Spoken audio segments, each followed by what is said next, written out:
Louvado seja o nosso Senhor Jesus Cristo, para sempre seja louvado.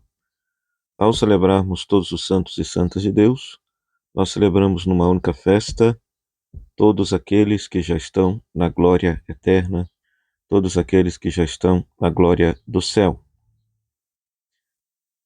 Para entendermos o que significa esta festa, é necessário a gente voltar à raiz da palavra. A palavra santo era uma palavra utilizada pela religião judaica para definir a distinção de Deus em relação a tudo aquilo que ele criou.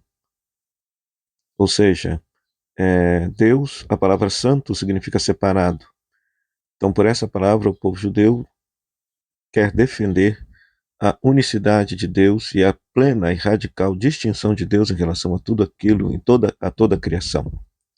Contudo, a mesma Sagrada Escritura vai dizer que tudo aquilo que pertence a Deus também é santo. Aquilo que Deus escolheu para ser sua propriedade, para estar sob seu domínio, é santo.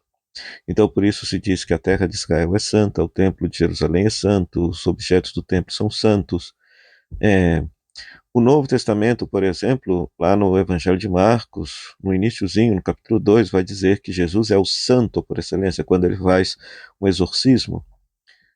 O Novo Testamento, por exemplo, as cartas de Paulo, quando Paulo vai saudar os cristãos das igrejas, ele vai dizer aos santos eleitos da igreja de Roma, aos santos eleitos da igreja de Filipos.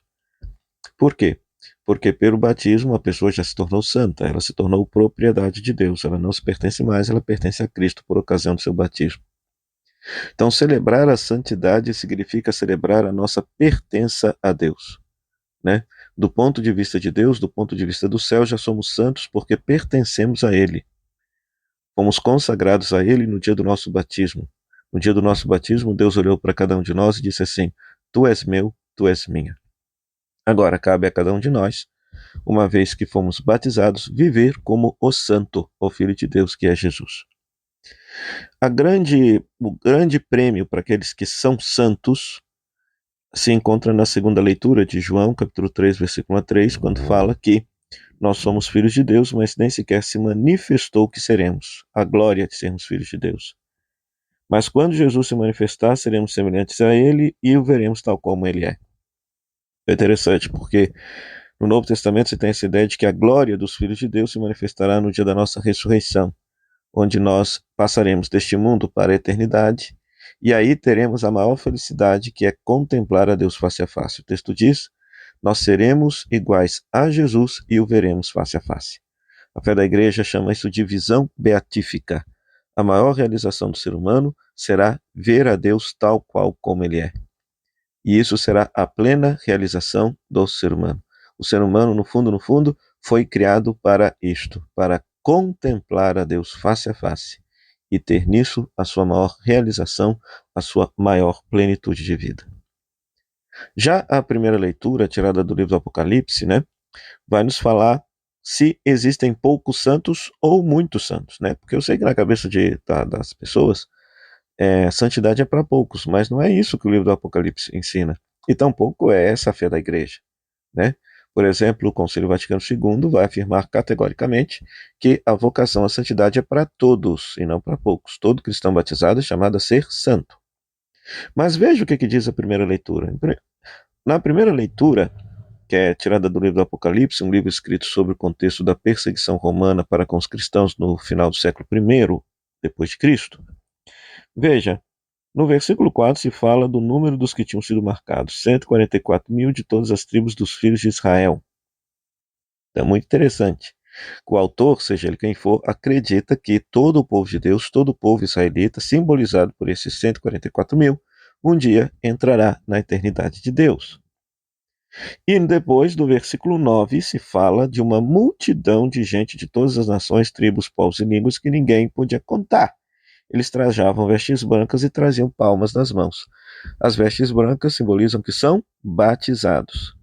E as palmas simbolizam que foram martirizados, né? Então, muito provavelmente está se referindo aos cristãos perseguidos pelo Império Romano.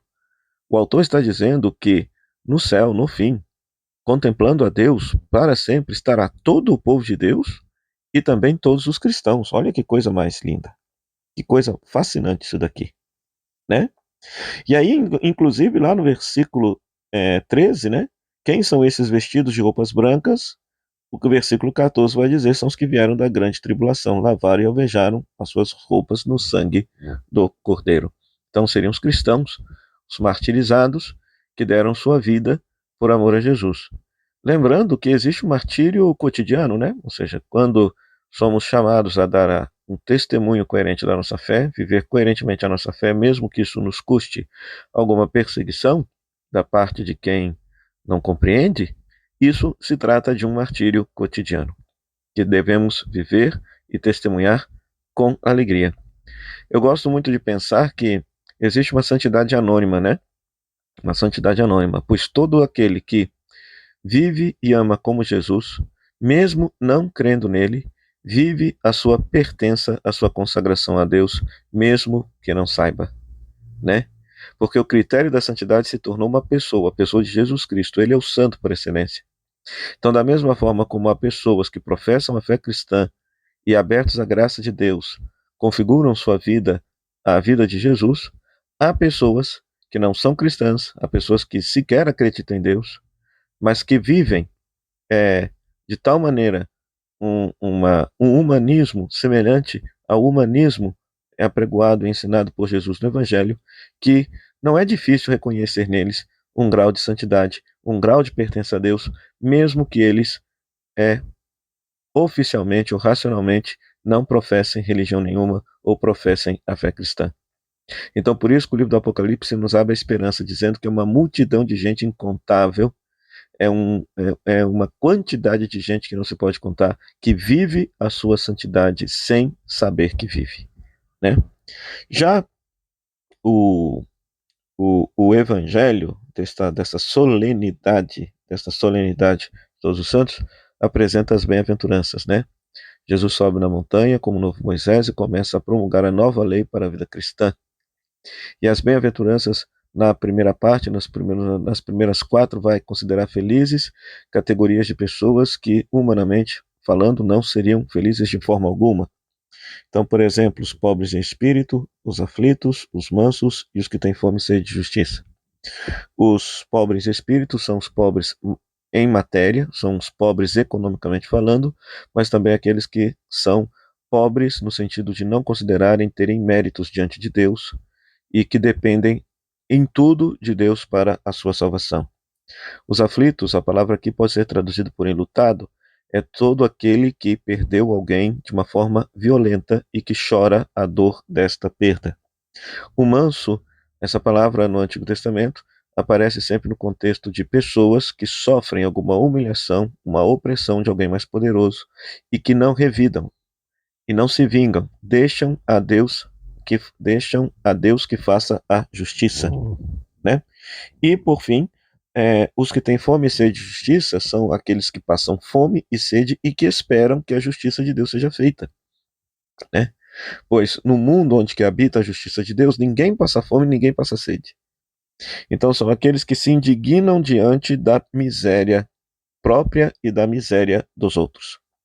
Então promete-se a eles que deles é o reino dos céus, os que choram serão consolados, os mansos possuirão a terra, lembrando que o possuir a terra, herdar a terra, no Antigo Testamento foi fruto de violência, que então se fala que todos aqueles que não usam da violência e da força nem da vingança que herdaram a terra, e aqueles que padecem a miséria um dia serão saciados. E depois as próximas 4 bem-aventuranças, elas colocam um estilo de vida para ser vivido. Ou seja, bem-aventurados os misericordiosos, aqueles que praticam as obras de misericórdia, porque eles receberão misericórdia da parte de Deus. Bem-aventurados aqueles que são puros de coração, ou seja, cujo coração é reto e sincero, não há mentira, não há dubiedade na sua palavra, o seu sim é sim, o seu não é não, porque eles verão a Deus. Bem-aventurados os que constroem a paz, os que promovem a paz, porque serão chamados filhos de Deus. É muito interessante porque essa palavra em grego, eurene poios, é uma palavra que nunca aparece no Antigo Testamento, mas ela aparece na literatura fora do Antigo Testamento, se refere aos imperadores que pacificam os povos mediante a guerra. E aqui o texto deixa bem claro, Jesus é contra a guerra, porque Só será chamado filho de Deus aquele que constrói a paz ao modo de Jesus, porque ele é o filho de Deus, né? Vale ressaltar que essa cena já passou depois, essa cena das bem-aventuranças acontece depois do batismo, na qual Jesus é chamado Filho de Deus. Então, o Filho de Deus é Jesus. Então, deve-se construir a paz como Jesus, e não como os imperadores que querem forçar a paz mediante a guerra. E por fim, veja como que fazendo uma moldura com as bem-aventuranças, bem-aventurados os que são perseguidos por causa da justiça, porque deles é o reino dos céus. A mesma promessa para os pobres em espírito, dando a entender que os pobres em espírito é que são os perseguidos. E é só que ser perseguido pela justiça também tem um critério, porque nos versículos seguintes se fala: bem-aventurados vocês quando vos perseguirem por causa de mim. Então a justiça para nós é a pessoa de Jesus Cristo. Tem nome e sobrenome, é a pessoa de Jesus Cristo que é a justiça. Então, quando nos perseguirem, nos caluniarem por causa de nossa fé cristã, alegremos-nos, porque nós estamos no caminho para o céu. Nós estamos vivendo os valores do reino. Estamos vivendo os valores de Jesus. E grande será nossa alegria no céu, porque a maior alegria será ver a Deus face a face, que será a nossa plena alegria, a nossa plena satisfação. Eu sei que você tem o seu santo de devoção, então neste dia recorde com muito amor e carinho dele, pois talvez você pense assim, ser santo como Jesus é algo impossível, e de fato é. Mas você, ao olhar para uma Santa Teresinha, um Carlo Acutis, um Cardeal Newman, você vê que ele foi uma pessoa como você, que é aberta à graça, deu seu sim, e aberto, na medida de suas possibilidades, à graça de Deus, viveu em tudo semelhante a Jesus.